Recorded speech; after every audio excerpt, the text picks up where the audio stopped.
Bonjour à tous, petite démo musicale. C'est une adaptation d'un programme qui avait été fait pour un ATmega 168. J'ai un petit peu amélioré. Donc on a son et lumière. Les lumières c'est avec un ruban RGB. Le son toujours avec mon ampli. Alors là, on sort par les améliorations, c'est qu'on sort déjà sur deux voix, c'est-à-dire que je me sers. Alors tout est fait par les timers, la musique, la lumière. Il y a un potentiomètre en fait, c'est pour régler comment ça s'appelle en musique, la vitesse du rythme, je sais pas comment on dit, la rapidité de la mélodie en fait. Donc là aussi c'est avec les c'est avec les registres de la DC. Donc c'est parti, je lâche.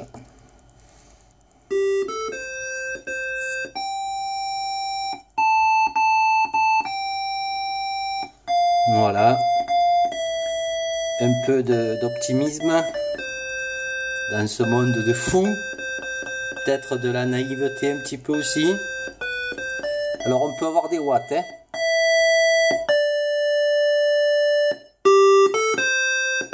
Voilà. Alors j'ai pas mis de filtre encore en sortie. J'ai mis juste une résistance pour un peu limiter quand même le courant à l'entrée de l'ampli. Voilà. Ensuite l'idée ça serait de faire la même chose et de pouvoir sélectionner en fait la musique qu'on veut, avec peut-être une autre technique, je verrai. Bon là ça c'est pour m'amuser en fait, c'est parti je vais baisser un peu parce que c'est parti du générateur d'impulsion que je devais faire en fait. D'ailleurs maintenant je sais pourquoi je l'ai fait. Le commanditaire me l'a dit, en fait c'est pour piloter un servomoteur.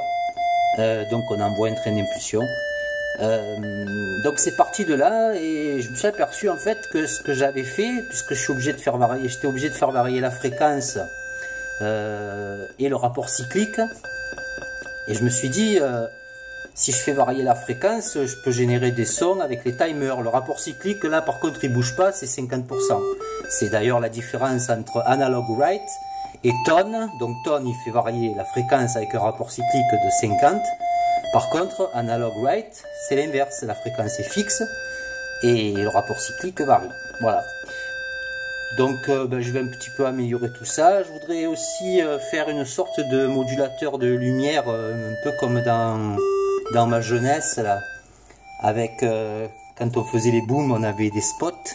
Et en fait, on avait un spot rouge, vert, bleu, et chaque spot en fait s'allumait plus ou moins en fonction de la fréquence. Alors par exemple pour le rouge en fonction des basses fréquences, en fonction pour l'autre spot en fonction des fréquences moyennes, et l'autre spot en fonction des fréquences hautes. Donc là comme je les ai les fréquences en fait, peut-être que je pourrais faire ça.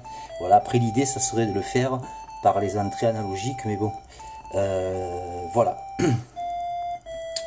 Donc pour le moment on en est là. Voilà.